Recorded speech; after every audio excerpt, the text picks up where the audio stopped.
Hello guys, welcome to LAH Automation. Today we will understand how we can use set and reset function in the PLC ladder logic.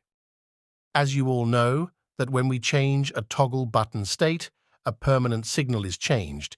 It means we get a permanently high or low signal which can be used in PLC to change the state of output permanently without using any holding or latching. But in the case of push button, we only get high or low signal until we press the push button.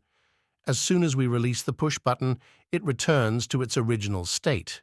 So if we want to use push button for changing output state permanently without any holding or latching, we have to use set and reset function. Here you can see.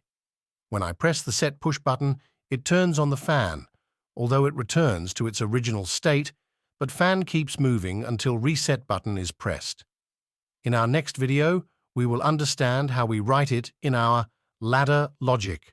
So keep watching and subscribe for all updates.